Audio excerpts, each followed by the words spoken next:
Hi there, my name's Lee and today I'm going to be teaching you about changing gears.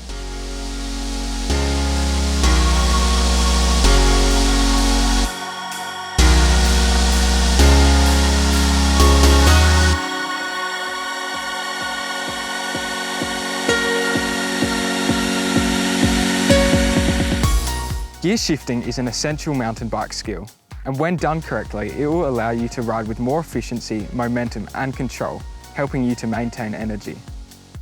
With proper gear shifting technique, you'll find yourself conquering hills and obstacles easier, and you'll be saving wear and tear on your bike. When mountain biking, it is best to maintain a high cadence.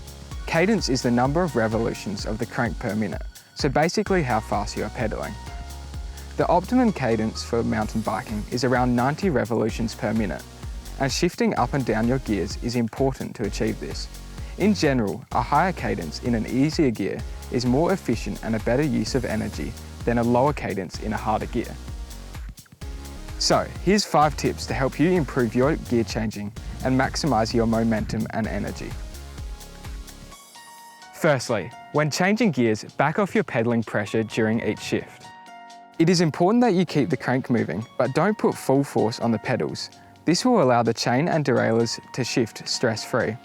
After each gear shift, complete at least 2 full revolutions of the crank to allow the chain to transition completely.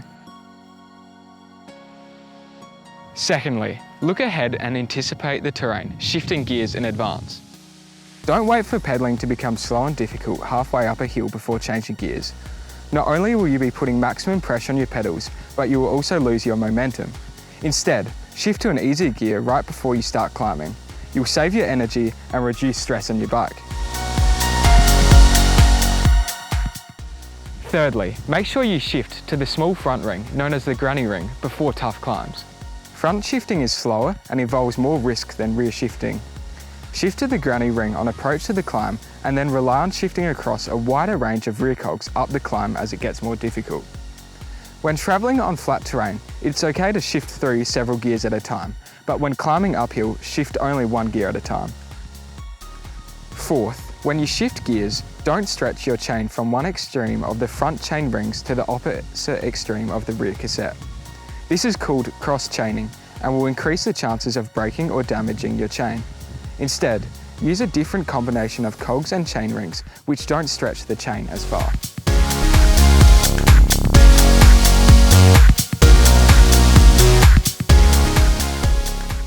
Finally, when you slow to a stop on a flat surface, shift to a lower gear. This will make it much easier to start riding again and will require less force on the pedals to get the bike moving. Keep practicing and you'll be riding quicker and more efficiently in no time.